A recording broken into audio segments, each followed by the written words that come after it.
बहुत लंबा देते हैं पर्चे। 5 लोकसभा, 1 राज्यसभा, 1 विधानसभा, योगी जी के मंत्री, मोदी जी के मंत्री हैं, बहुत लंबा देते हैं। अच्छा भाई पढ़ा लिखा भी मान लो, MSc, LLB, PhD, MSc हो गया पर्चे। तो दूसरा पर्चे है संजीव भाई का रिश्तेदार,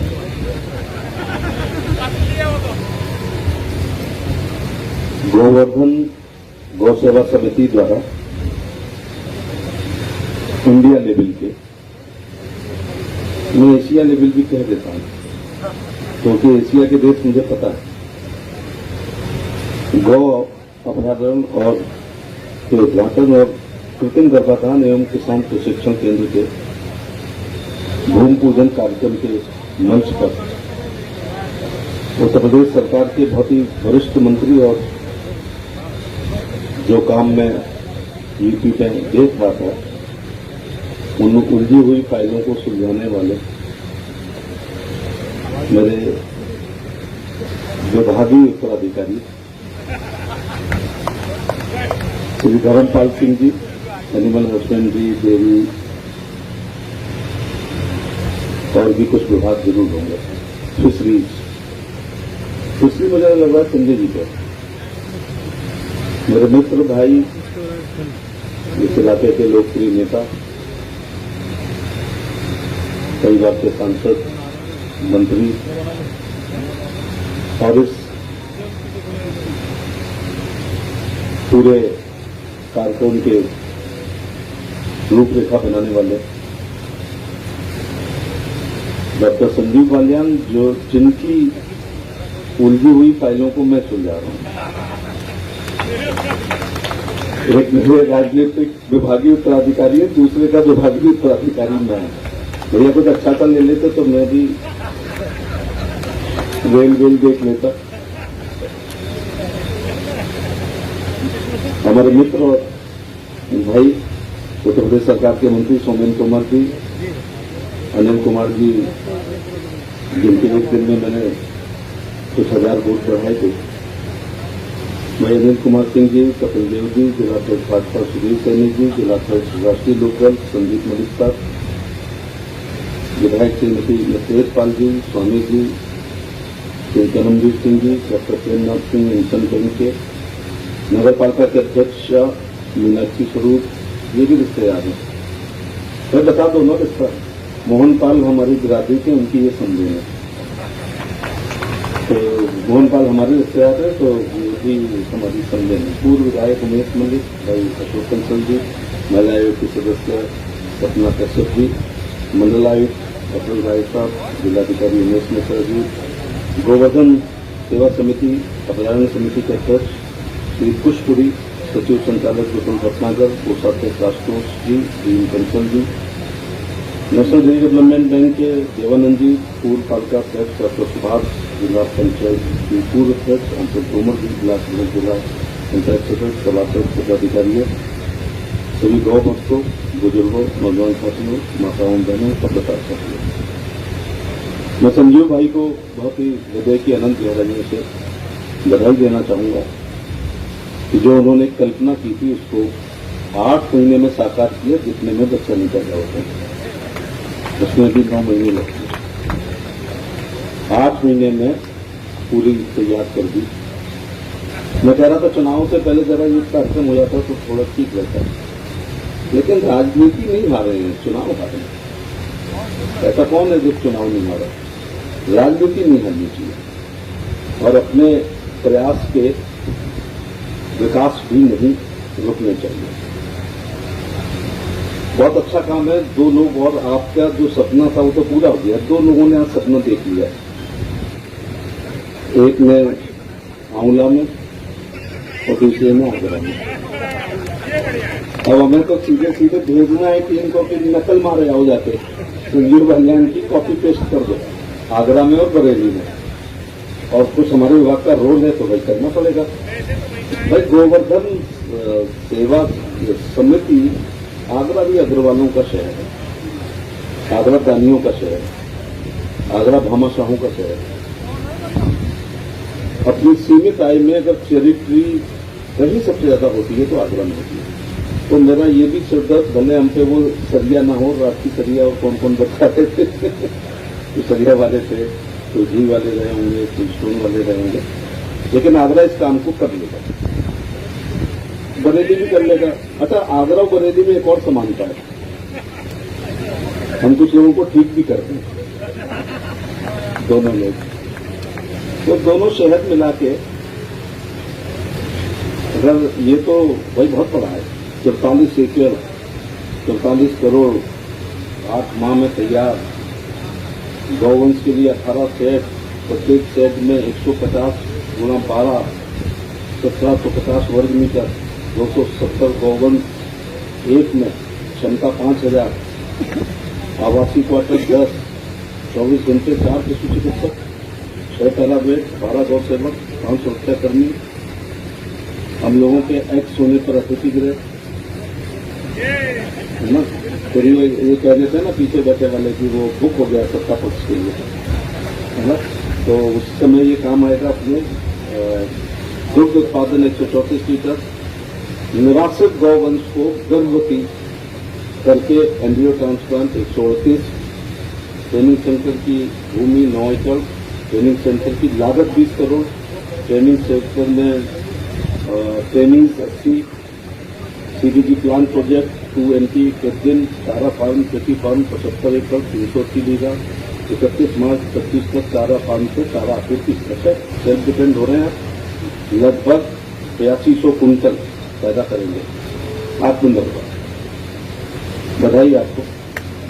एक अत्याधुनिक गौशाला, इट में be convert into dairy also.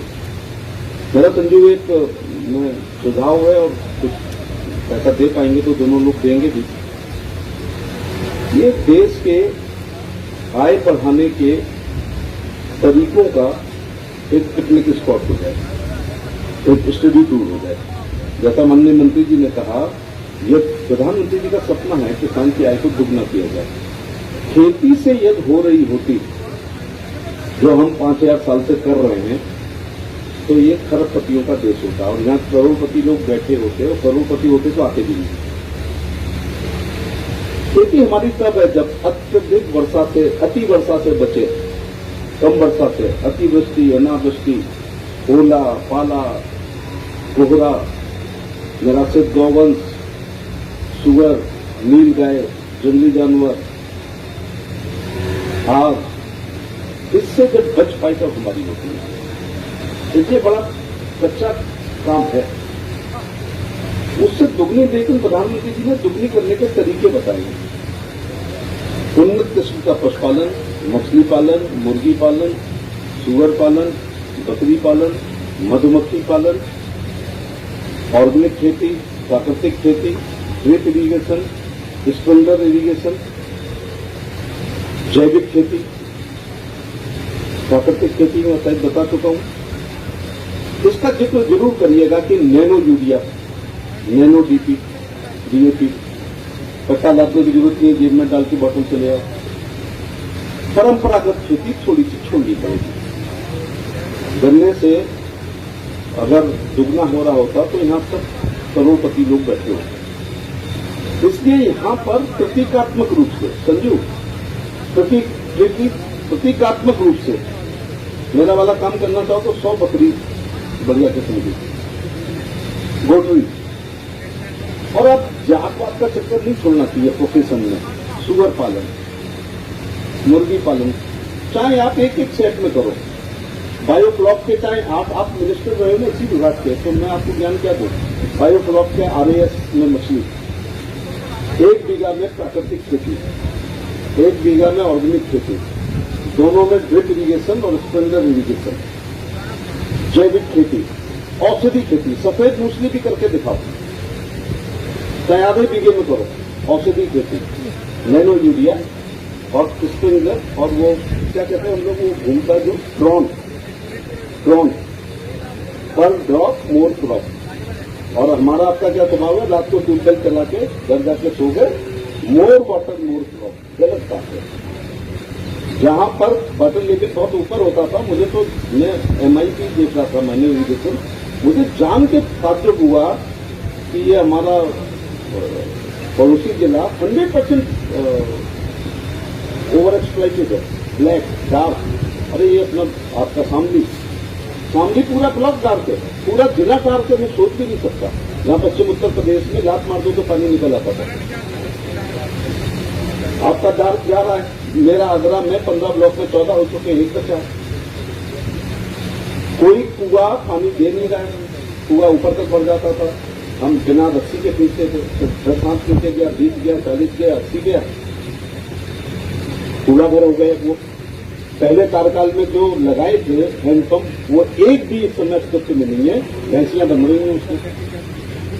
Agra में पानी ऊपर आ जाता था, नहीं आया तो टुल्लू लाया, तो टुल्लू हाँक गया एक दिन, तो जेट लगाया, तो जेट ने मना कर दिया मेरे बस की नहीं है, तो समर बहन जी को लाया, आजकल समर नामकोर कर रही है।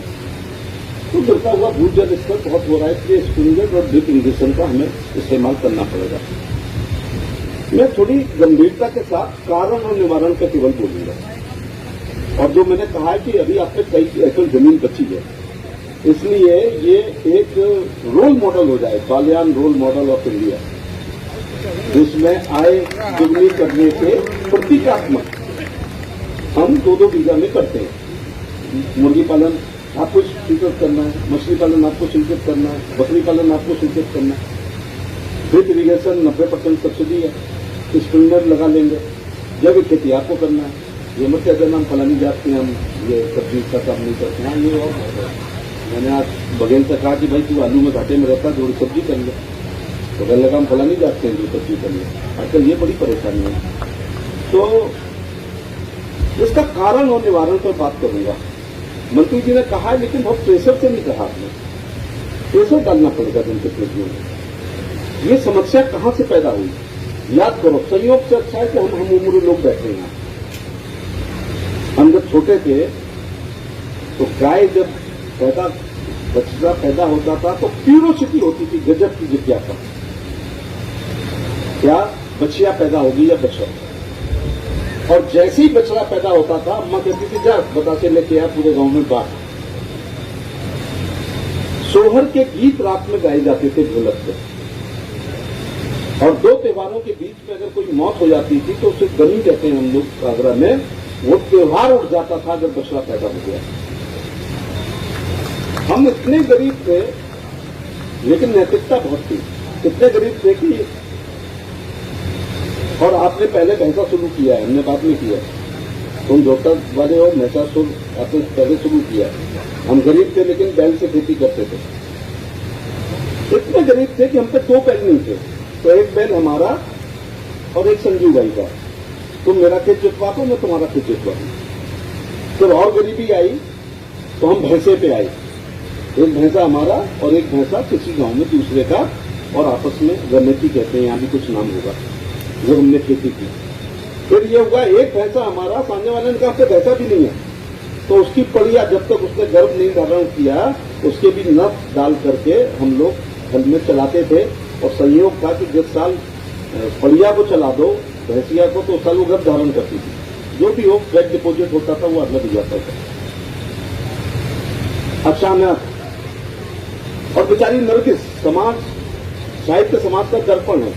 मदर इंडिया में हम देखते हैं कि बेचारी नरगिस अपने कंधे पर रख करके हल चला रही है। दूसरी पीढ़ी में संजय दत्त जी हैं, वो चाहें तो आगरा से 10,000 अच्छे वाले बैल में उनको दे सकता हूं फ्री में, अगर वो ट्रांसपोर्ट करके ले जाएं। ये हालत है आपको। मैं कहूंगा बेचारी तुम्हारी मां ने बड़ी गरीबी काटी है, अब कंधे पर हल चलाने की जरूरत नहीं है, हम तो 10,000 बैल लेके जाए। अब अचानक क्या परिवर्तन हुआ? इतना परिवर्तन हमारी जिंदगी में हो जाएगा अचानक। एक दिन हम बैलों से क्या करते थे? हल चलाते थे, बैलगाड़ी चलाते थे, दाएं करते थे। दाएं तो हम ही लोग जानते हैं, राहुल जानते होंगे दाएं क्या होती है। अच्छा, तो हम राहुल गांधी के बारे में पूछते हैं, वो दाएं नहीं जानते होंगे। तो हल चलाते थे, बैलगाड़ी चलाते थे, हेड चलाते थे, दाएं चलाते थे, पुर चलाते थे, ढेकली चलाते थे, कोल्हू चलाते थे। तो मेरे बेटे ने पूछा पापा रहट तो बताओ, बाकी तो रहट मुझे ड्राइंग करके बताना पड़ा कि ऐसे बैल चलाते थे, बाल्टियों में पानी आता था, पूरे दिन में 1 बीघा सिंचाई होती थी। अचानक एक दिन ट्रैक्टर आ गया, तो हल और बैलगाड़ी, तो हमारा बैल यूजलेस हो गया। फिर एक दिन मैंने देखा कि किर्लोस्कर इंजन आ गया, पंपिंग सेट आ गया, तो रहट में जंग लग गई। फिर थ्रेसर आ गया तो कोल्हू चला गया, और थ्रेसर आया तो गाय चली गई, और मेटाडोर आई तो बैलगाड़ी चली गई।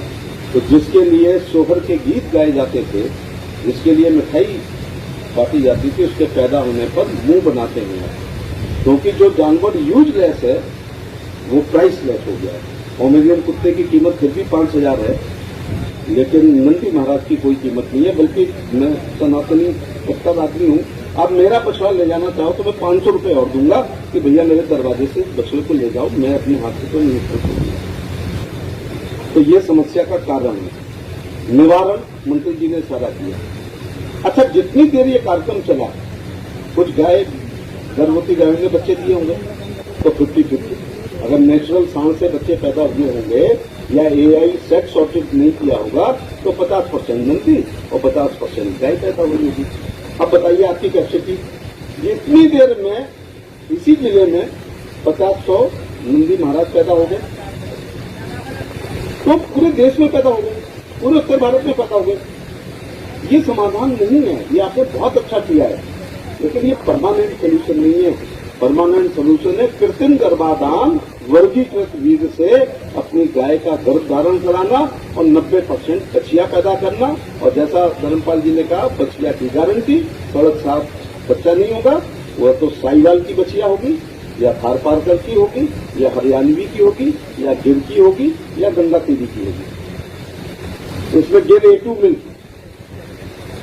कुछ जैसे लोग तो पैसे की कमी नहीं है तो A1 तो आपके लिए अच्छा नहीं है। A2 हमको A2 भी मिल रहा है तो आपको भगवान की इच्छा कहता है कि आप A2 ऑर्गेनिक आप अनाज खाते होंगे, बिना पेस्टिसाइड की सब्जी देते होंगे, तो ईश्वर ने पैसा दिया तो सब स्वास्थ्य का ध्यान रखने वाले करोड़ों लोग हैं। इसलिए A2 मिल्क की तो क्या यहां से तय करना है? अभी आपके समय बहुत डेलीगेशन है कि ब्राजील से और न्यूजीलैंड से, डेनमार्क से आते रहते हैं। अभी जो डेनमार्क का आया तो मैंने पूछा, आप सांड से कितने % गर्भ धारण कराते हैं, कृत्रिम गर्भाधान कितना करते हैं और IVF कितना करते हैं? तो उन्होंने कहा 0 सांड, 0 AI, हम सीधे IVF करते हैं, एम्ब्रियो ट्रांसप्लांट करते हैं, और हमें पता होता है ये बछिया है और इसकी नानी ऐसी है, इसकी दादी ऐसी है, इसका पिता ऐसा है, इसकी अम्मा ऐसी है, जैसे हम लोग जिनको फ्री मिला थे। तो कैनन क्लब तो भारत में रहा, कुत्तों का रिकॉर्ड रखा गया। जब मैं पेट लवर कुत्ता खरीदने जाओ तो दादा दादी नाना नानी बता देता है, लेकिन सांड का और गाय का रिकॉर्ड नहीं रखा जा रहा है। इसलिए हम लोग चाहते हैं, अब आप लोग तय करो, मुजफ्फरनगर को एक मॉडल जिला बनाओ कि हम सांड के द्वारा एक भी गाय का गर्भधारण नहीं कराएंगे, हम कृत्रिम गर्भाधान सामान्य विधि से नहीं कराएंगे, हम जो कृत्रिम गर्भाधान कराएंगे वो सेक्स सॉर्टेड सीमन से कराएंगे। बछिया पैदा होगी 90% है, गारंटी से लिख के हम दोनों मंत्री देंगे, जुर्माना हम पे कर देना अगर 90% ना हो तो 90% होगी। तो दूध की नदियां मैंने सुना है भारत में बहती थी, लेकिन बह जाएंगी, ये हम तीनों लोग आपको गारंटी दे रहे हैं कि 5 साल के अंदर दूध की नदियां, क्योंकि नंदी महाराज पैदा हुए तो पैरासाइट, मैं बायोलॉजी का छात्र हूं, not semi parasite, it is totally parasite. घूमेगा कहां, उसका गोबर इकट्ठा करेंगे, और यह बछिया पैदा हो गई तो 8-10 साल रहेगी, जब तक वो गर्भ धारण करेगी, हमारे दरवाजे पर रहेगी, फिर उसकी बछिया, फिर उसकी बछिया, फिर उसकी बछिया। मैं बहुत स्टेटिक्स का छात्र नहीं हूं, ना मैं बहुत आंकड़ेबाज लेता हूं, लेकिन आप इसको दे दो किसी को, आप किसी को ये दे दीजिएगा, ये किसी को स्टडी के लिए कि कितने साल में भारत में हर किसान के सामने 3 उन्नत किस्म की बच्चियां पैदा हो जाएंगी। आपको केवल इतना करना है, गाय को अस्पताल तक ले जाना है, और हम दोनों को इतना करना है कि हम वर्गीकृत बीज दें, और 100 रुपए में मिल रहा है, 300 रुपए में, 2.5 में गर्भधारण हो जाएगा, तो 250 रुपए में ये बच्चियां पैदा होती है, तो वो पैदा होते ही 10-12 हजार की हो जाएगी। लेकिन नंदी महाराज पैदा हो गए तो -500 के पैदा होंगे। इसलिए मैं बहुत स्पष्ट रूप से इस बात को कह रहा हूं। दूसरी बात, इंसान की जान की कीमत अतुल्य है। आंकड़े ये बता रहे हैं कि प्रतिदिन इन सांडों के झगड़े में सांडों के द्वारा इंसान मारे जा रहे हैं। मेरे छोटे से कार्यकाल में 2 वेटनरी डॉक्टर मर गए थे, क्योंकि एफआईआर नहीं होती है सांड के खिलाफ, वरना सूचना के अधिकार में पता भी कर लेता। लेकिन सूचना तो होती है कि मेरे पिताजी को सांड ने मार दिया, कृपया पंचायतनामा और पोस्टमार्टम करने का कष्ट करें, क्योंकि किसान बीमा दुर्घटना के 5 लाख उसमें मिलेंगे। तो ये भी आंकड़े चौंकाने वाले होंगे कि कितने। दूसरा, ये नंदी और गाय को एक साथ रखोगे तो बहुत इंजर्ड कर देते हैं, वो बहुत आपस में लड़ते हैं। तो नंदियों का ब्लॉक रखी होगा, अलग रखा होगा, और गायों का अलग रखा होगा। ये मुझे थोड़ा आपसे बस इतनी सी बात ये कहनी थी। हमने, संजीव भाई ने और धर्मपाल जी ने पूर्व जन्म में, तुमने तो और ये तस्कियों ने आते तो वैसे ही गंगा जल चढ़ा दिया होगा, हमने तो टैंकर में दूध भर के शहद मिला के पूर्व जन्म में शंकर जी को चढ़ाया होगा, जो हमें एनिमल हस्बेंड्री बनने का, मिनिस्टर बनने का अवसर मिला। हाँ, हमें मौका मिला, इंडस्ट्रीज को मौका मिला। सुना है गाय की पूंछ पकड़ के बैतरणी पार हो जाती है, तो भैया यहाँ तो 5000 है, बैतरणी पार कर देंगे। आपका तो स्वर्ग के दरवाजे बिल्कुल खुले हुए हैं। और दूसरा, सुनते हैं 33 कोटि की प्रजाति होती है। अभी आप लोगों के पास एक माइनस है। मैं 33 करोड़ में 25 करोड़ 99,99,999 का मंत्री हूं। मैं रेप्टाइल्स का भी हूं, बकरी का भी हूं, इंसेक्ट्स का भी हूं, मछली का भी हूं, बाज का भी हूं, तोते का भी हूं, कुत्ते का भी हूं, गाय भैंस का भी हूं। तो इसमें हम तीनों बराबर हैं। लेकिन मैं स्वास्थ्य राज्य मंत्री भारत सरकार रह चुका हूं, तो मैं ह्यूमन का भी मिनिस्टर रहा हूं। तो मैंने पूरी 33 कोटि प्रजातियों को के ऊपर काम करने का मुझे अवसर मिला है। और ये मैं सच में मजाक में नहीं कह रहा हूं। ये आप इतना बड़ा काम कर रहे हैं कि आप सोच भी नहीं सकते। आदमी तो करा लेता है ना, जिंदाबाद जिंदाबाद, मुर्दाबाद मुर्दाबाद, इंकलाब जिंदाबाद, काले झंडे, धूल फेंकना, धरना, रैली, प्रदर्शन सब करा लेता है। हमारे एनिमल धरना नहीं दे सकते, रैली नहीं कर सकते, प्रदर्शन नहीं कर सकते, तख्ती नहीं ले सकते। तो क्या हमारा कोई दायित्व नहीं उनके लिए? इसलिए हमारा दायित्व, और उस दायित्व को आप इतने अच्छे तरीके से निभा रहे हैं, इसके लिए मैं आपको बहुत बहुत सारी बधाई देना चाहूंगा। और मुझे लगता है लंबी बात नहीं होनी चाहिए। कारण और निवारण, कारण ये है मशीन युग, और ये वापस नहीं आएगा। मैंने अपनी लोकसभा में 27 साल से हल चलते हुए नहीं देखा। मैंने रहट देखी नहीं, बचपन में अपने गांव में सब देखा है। अब कोलू भी नहीं मैंने चलते देखा, और उसके अलावा बैलगाड़ी नहीं चलते देख रहा हूं। और एक जमाना था जब गाय को बड़ा भाई आगे पकड़ के पीछे से हम डंडी लेके जाते थे, गांव में जाते थे। हम भैया सांड देखा क्या? सुबह तो था, पता नहीं चल रहा, कोई जीपीएस नहीं था, दिन भर गाय को लेके घूमते रहते थे। तब जो अपने उन्नत किस्म के बछड़े को सांड बनाता था, वो पुण्य का काम करता था। कोई बड़ा आदमी अच्छे खाटे वाले बछड़े को समाज के लिए बनाता था। आजकल सारे लोग आप पुण्य लगाने में, पुण्य करने में लगे हुए कहते हैं। अब एक धर्मपाल जी, थोड़ा अपने विभाग से हम सहायता चाहेंगे कि वो खुल के बात होनी चाहिए। जो बैल होता है वो एग्रेसिव नहीं होता है, मन बदिया हो जाता है, और जो सांड होता है वो एग्रेसिव होता है। क्या ये वेटनरी डॉक्टर के भरोसे हम लोग के गाँव में थे? चलो, मैं तो भाई देवे पाल बघेल हूं, अपने बकरे की खस्सी करना मैं जानता था। लेकिन हमारा पूरा गांव, नहीं पूरा गांव बछड़े को नसबंदी करना जानता था। पूरा गांव भैंसे के झोटे को करना जानता था या नहीं जानता था? क्या ये वेटनरी डॉक्टरों के हम लोग मोहताज थे? क्या तब ब्लॉक में वेटनरी डॉक्टर थे? क्या आपने उनको कोई मशीन दी थी? एक छोटा सा ब्लेड होता था, मैं अभी भी करके दिखा सकता हूँ। तो उससे अब तो एक वो राष्ट्र के लिए वो एक हाँ दिया है। तो हाथ जोड़ के मैं कहना चाहता हूँ केंद्र और राज्य के डॉक्टरों को कि जब एफएमडी करने आप जाते हो, फुट माउथ डिजीज का वैक्सीनेशन करने जाते हो, तो जो बछड़े अगर हैं उनको प्लीज उनका बधियाकरण करके आओ, जिससे बधिया रहेंगे तो ज्यादा उपद्रव नहीं करेंगे। और ये सांड बन गए तो बहुत ज्यादा उपद्रव करेंगे, वो गाय को भी नुकसान करेंगे और इंसानों को भी नुकसान कर सकते हैं। ये छोटा सा काम है। तो इसमें एक बात और होगी, जब वो बधिया हो जाएंगे तो सड़क साफ बच्चे नहीं पैदा कर पाएंगे। नंबर 2, एग्रेसिव नहीं होंगे। कितना छोटा काम है।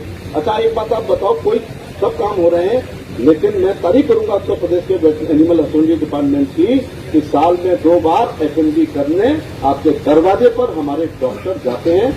वैक्सीन हम देते हैं, लेकिन लगाते हैं। ये हो रहा है या नहीं हो रहा है? हर गांव में साल में 2 बार मुंह पका गुड़ पका क्या वैक्सीनेशन करने जाते हैं। जब जाते हो तो भैया 2 मिनट के लिए उस समय के नवजात 4 महीने के जो नंदी महाराज हैं कृपया उनका बधियाकरण करके आ जाए। तो ये मैंने, और फिर हमारी जिम्मेदारी है, हमारे तो दिवस में है गाय गंगा 370 3 तलाक 5 मथुरा अयोध्या, तो हम कर रहे हैं तो हमें तो करना ही है। दूसरी पार्टी तो मौसी भी नहीं कहती गाय को, हम मां कहते हैं, कोई दूसरी पार्टी तो मौसी भी नहीं कहती है। तो हमारी जिम्मेदारी ज्यादा है कि हम गाय के संरक्षण संवर्धन और उसके वर्धन में अपना बहुत अच्छी निभाएं। लेकिन आप लोग अगर आगरा आओगे तो मैं आपको गोटरी का इंडिया का सबसे अच्छा, ये गौशाला का नंबर 1 इंडिया का है। ऐसे गोटरी का आगरा में निजी संसाधनों से बिना सब्सिडी के एक गोटरी का फार्म है। जैसे मैंने फिर कहा, गन्ने से आय दुगनी हो रही होती तो यहाँ मैं खरब पत्नियों से अपनी बात कह रहा होता, ये दुगनी होगी। पशु पालन, मछली पालन, मुर्गी पालन, बकरी पालन, सुअर पालन, दूध इरीगेशन, स्प्रिंकलर इरीगेशन, फूलों की खेती, फलों की खेती, औषधि खेती, जैविक खेती और प्राकृतिक खेती से। तो बकरी पालन बच्चों को देखना हो तो आगरा आए, एक फार्म है, उनके पास 5000 है। लेकिन अगर मैं आज भी कहता हूँ 5 बीघे जमीन वाला उतना मालदार नहीं है जितना किसी के पास 5 मुर्रा भैंसे हैं। मानते हैं आप इस बात को? वैसे तो ज्यादा अच्छा है कि 50 बीघे वाला उतना आर्थिक स्थिति अच्छी नहीं है कितनी लेखपाल की है, बशर्ते बेईमान हो। और 1 तारीख को तनख्वाहें आनी है, 1 को तनख्वाहें आनी है। इसलिए शिक्षा पर ध्यान दो, बेईमानी का घटिया अवसर भी अच्छी पढ़ाई से मिलता है।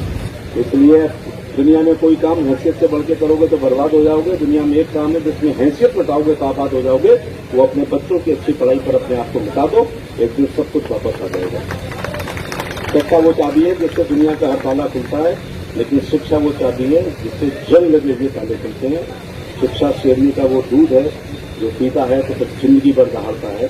विचारों के युद्ध में पुस्तकें ही अस्त्र हैं। इतना मैं अपने भाइयों से कहना चाहूंगा कि जरा शहर में अच्छे स्कूल में बच्चों का एडमिशन कराओ, गणित और अंग्रेजी की ट्यूशन लगाओ।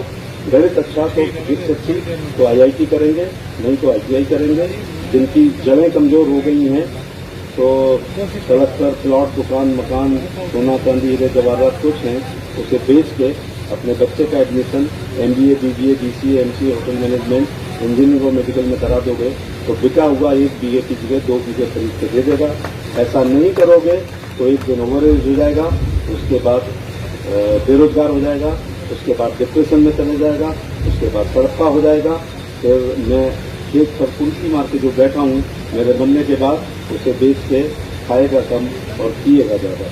इसलिए मैं आजकल घूम घूम के लोगों के बच्चों का भविष्य बनाने के लिए, उनके बच्चों का एडमिशन मैनेजमेंट के कोटे में कराने के लिए मांग रहा हूँ। बहुत बहुत धन्यवाद संजीव जी, बहुत आपका शुक्रिया।